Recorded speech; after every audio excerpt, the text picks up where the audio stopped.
Avoir une bonne propulsion signifie tirer le meilleur parti d'un moteur hors bord, y compris le vôtre. Peu importe qu'il s'agisse de grands bateaux hauturiers, de bateaux sport nautiques, de bateaux de pêche sportive ou de bateaux pontons, il existe une hélice de propulsion adaptée à votre application. En assurant qu'elle est d'un modèle, d'une taille et d'un matériau adapté à l'usage que vous voulez en faire, vous veillerez également à ce que l'accélération, la vitesse de pointe, la maniabilité et le rendement énergétique soient optimaux. Mais avant tout, préparez-vous à parler avec votre concessionnaire qui pourra vous orienter vers le choix qui convient le mieux à votre bateau. Tout d'abord, le code de taille d'une hélice comporte généralement deux chiffres qui représentent le diamètre et le pas, exprimé en pouces. S'il y a un troisième chiffre, il signale le nombre de lames. Le diamètre correspond à la largeur totale du cercle que dessine l'hélice lorsqu'elle tourne, depuis le point d'une lame à la pointe de la lame suivante. Plus le diamètre est grand, plus l'hélice déplace d'eau. Comme vous le devinez probablement, plus les bateaux sont gros et lourds, plus l'hélice doit être grosse. Le concept du pas est un peu plus difficile à comprendre.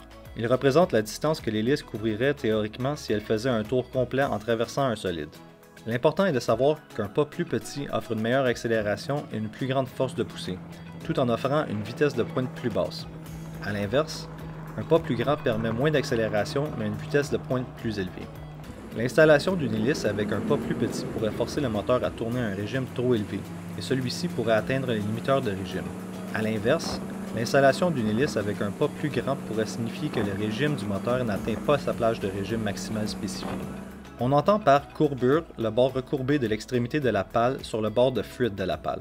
La courbure peut permettre de réduire la ventilation et le glissement de l'hélice, ce qui permet des montées plus élevées et une plus grande soulèvement de la proue. Si la courbure est trop importante, le couple de direction du soulèvement de la proue pourrait être trop grand, ce qui limiterait la capacité du moteur à maintenir le bon régime. Les hélices les plus courantes comportent 3 lames, offrant une bonne performance globale, ainsi qu'une vitesse et une efficacité optimale pour une grande variété d'applications. Les hélices à 4 lames offrent généralement une accélération accrue, un soulèvement de la poupe et de la proue amélioré et une ventilation réduite. Mais elles impliquent généralement davantage de traînée sur le moteur, ce qui se traduit par des vitesses supérieures plus faibles et des caractéristiques de maniabilité différentes. Les hélices en aluminium sont très courantes, car elles coûtent moins cher.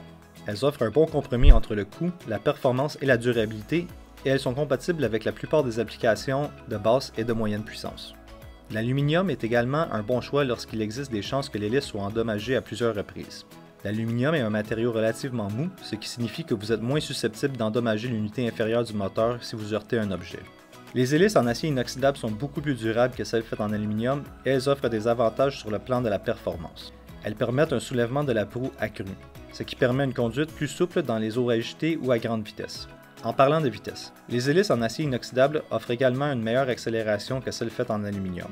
Quand il s'agit d'avoir la bonne propulsion, il n'existe pas de solution magique qui convienne à tous les types de bateaux et à toutes les applications. Il faut tenir compte de plusieurs facteurs. Il existe cependant des moyens de mettre l'accent sur dont vous avez besoin.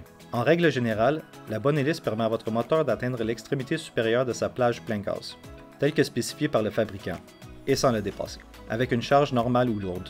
Lorsqu'il s'agit de déterminer la charge moyenne du bateau, n'oubliez pas de tenir en compte d'éléments comme le carburant, les réservoirs remplis d'appât, les batteries, les plaisanciers et votre équipement. Cela comprend les éléments de sécurité comme les ancres, les cordages et les extincteurs.